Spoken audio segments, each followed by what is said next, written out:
This time on EDM Matters. The Area 51 raid turns into a music festival. You won't believe who the new highest paid DJs are. Hard Summer is another smash hit. All this and more on EDM Matters. Hey, welcome to Season 2 of EDM Matters. I'm Matt Meadow. These are the songs and stories that matter. One of my favorite stories of the past month has been the Facebook event encouraging people to storm Area 51 for no other reason than to see them aliens. After the event wound up with 3 million RSVPs, the creator of the event, Maddie Roberts, decided to create a festival out of it. It's called Alien Stock, an obvious homage to Woodstock, which itself just saw a completely failed revival attempt, and it's 3 days with camping, all free to the public. Honestly, this is the best example of a grassroots festival that I've ever come across. It's absolutely nonsensical and borderline insane. Who knows if it's even going to really happen, but I feel like it's the little festival that could, and I'd really like to see it succeed, if only to see what kinds of outrageous people actually attend it. I'd be there myself, but I already have plans to be in another state that weekend. Sad. If you're interested in attending, we do have the event page down in the description below. Speaking of festivals, Hard Summer returned for its 13th year earlier this month at the Auto Club Speedway in Fontana for another scorching weekend. The lineup featured a bunch of legendary back-to-backs like Zoo and Chami, Flosstradamus and 4B, and my personal favorite, Flux Pavilion and Netsky. Hard has always had great lineups, but ever since Insomniac took sole responsibility for the event, the unique back-to-backs have been a highlight for me. Last year had Zed's Dead and Jaws, Diplo and Dylan Francis, Kill the Noise and Snails, Borgor and Getter. This year, Excision and Nightmare, DJ Snake and Mala, A-Track and Yemi too, not to mention LA Festival debuts from Blank, Lick, and Shaq. I've been going to Hard since 2012, and it's still consistently one of my favorite festivals each year. Switching gears for a bit, Forbes released its annual list of highest paid DJs, and for the first time since 2012, Calvin Harris isn't at the top. It probably wouldn't take you very long to guess that the top 2 spots went to the Chainsmokers and Marshmello. Yeah, Calvin dropped to number 3 in one fell swoop. And what does this say about younger acts dominating in a young market?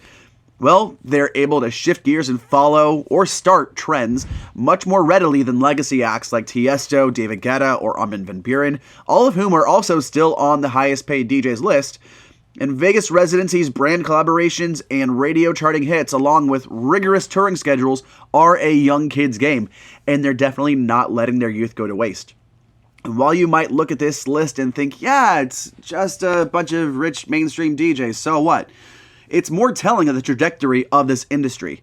Collectively, the top 15 acts clocked $358 million in pre-tax earnings over the past 12 months, $272 million of that coming from just the top 10. And while I'd love to talk for hours about how much money DJs are making, I'd rather talk about the music they're putting out. Let's get to it. Some really amazing music has come out this past month, and 2 really incredible albums are due out this week. If you're a fan of bass music, you absolutely have to listen to Conrank's debut album, What's a F***ing Conrank. It's 16 tracks of pure, thrilling dubstep that blends old production styles and new like I've never heard before. This isn't really surprising given his background, living in China for 8 years, working with DJ Shadow, Skrillex, and just generally being a man of the world. The album also produced one of my favorite songs all year called Bullet in the Gun. If you don't listen to anything else on that album, please do me a favor and just listen to that. Now, if you're not into bass music and house is more your speed, then you have to listen to the debut album from Moksi, The Return of House Music. What can I say about this album besides that it is insanely fun? Like, every single song is so ripe with infectious melodies and rhythms. No 2 songs are alike, and I defy you to keep still listening to any of them. These past weeks, even just listening to it at home, dancing in my chair, pumping my arms, anyone who came over, I would have them listen to a song or 2. It's been a few months since I've seen Moksi live, but I'm definitely getting a ticket next time they play nearby just to hear all these tracks live. Essential tracks from this album are Boom Shakalaka with Emi Perez and Digits, and You Lose Nothing with Chocolate Puma. Now those albums are already out, but coming out this week are two of the biggest albums of the year, Kayzo's sophomore album Unleashed and Illenium's Ascend. I've had both albums long enough now to listen to them more than a few times, sit with them, really absorb them. I can safely say that both of them have improved on their previous albums by leaps and bounds. As far as Kayzo, I really didn't like his first album, Overload, but listening to Unleashed now, it's clear that Overload was practice. He took everything good from that album and none of the bad and went headfirst into producing these 14 wild tracks with some huge names like Alex Goskarth of All Time Low, Maddie Mullins of Memphis May Fire, Our Last Night, Bless the Fall, basically every artist from a 90s Scene Kids playlist from high school. The result is a diverse, heavy, and incredible new album. I can't wait to see how he brings these songs to life when he tours it. And last but not least, Illenium.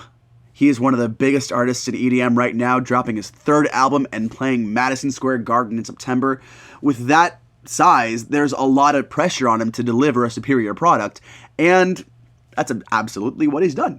Collaborating with John Bellion, the Chainsmokers, X-Ambassadors, Bipolar, Sunshine, Bahari, and more gives the album some amazing narrators who are able to tell Illenium's story. My only critique of the album is that it's somewhat monotone in rhythm. They all have that idiosyncratic Illenium sound with acoustic guitars, piano, future-bass synths, and a vocalist.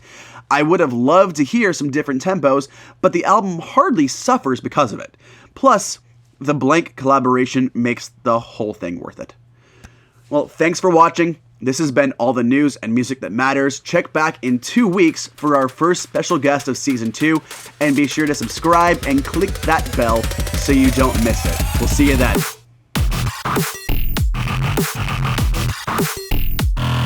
Thanks so much for watching this episode of EDM Matters. We really do appreciate the support. If you like it, let us know in the comments, or better yet, give it a like. If you want to see the previous episode, go ahead and click here. And subscribe, please. It does help out by clicking this button right here. Otherwise, we will see you next time.